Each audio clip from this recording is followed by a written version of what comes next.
The SNP who decided to put independence front and centre of their election campaign. Page 1, line 1 of their manifesto. The architect of putting independence front and centre of this general election campaign is in our studio tonight, Nicola Sturgeon. She was the one who said that this would be a de facto referendum on independence to give the people of Scotland the opportunity to have their say on Scotland's future in the UK, because that was an opportunity that was being denied when Prime Minister after Prime Minister said no to a second independence referendum.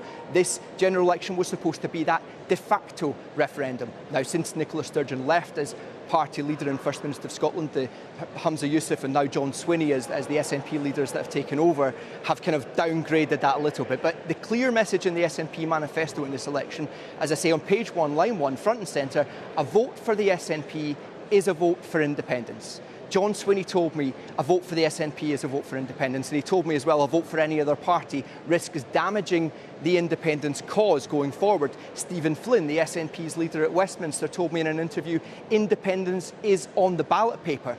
Now, I'm being told by some of the people here tonight, some of the SNP staffers who are saying, well, this was about change at Westminster, we've been caught up in this election about kicking out the Tories.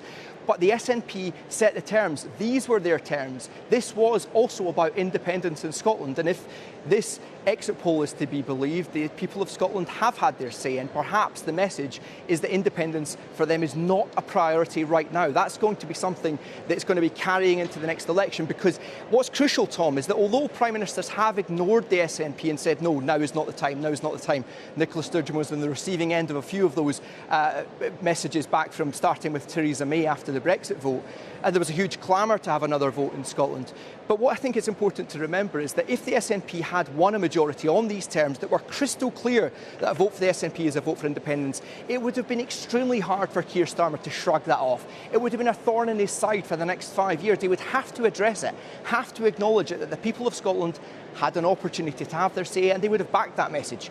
The people of Scotland had that opportunity, and it does not look like they have backed that. It's now going to be much, much easier for Prime Minister Keir Starmer to ignore any future calls. The SNP will say they still have a mandate for a second independence referendum going back to 2021, that Holyrood vote. The pro-independence parties have a majority at Holyrood. But it's going to look pretty weak when we're seeing such a heavy defeat when they put independence front and centre of their campaign in this election. And what I would say, Tom, is that there will be people who are watching ITV tonight who might have previously watched other channels because they're keen to hear from Nicola Sturgeon on this. With independence front and centre, to say she was the architect of putting it so prominently on this election campaign, they've been wanting to know what her analysis is. What next for not just the SNP, but next for the independence cause? What does it mean for the independence cause? And perhaps to see if there might be a mea culpa or two in that assessment.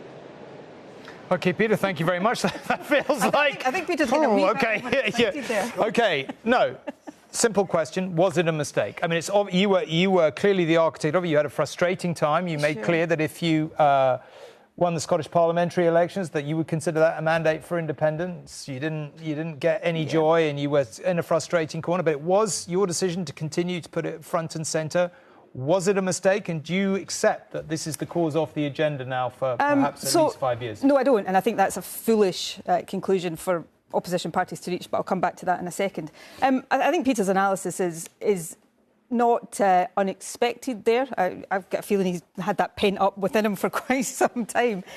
He's an old sparring partner of yours. He's an old sparring partner, yeah. Look, I think one of the questions out of the SNP result tonight is whether they've kind of left themselves between two stools on the independence question.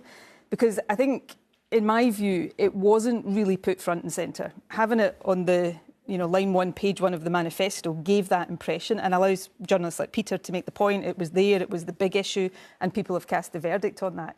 But it was never followed through on in a sort of day-to-day basis in the campaign. We didn't hear day after day after day SNP spokespeople make the case for why, independence was an answer to the big issues at the heart of the election campaign, cost of living, Brexit, etc.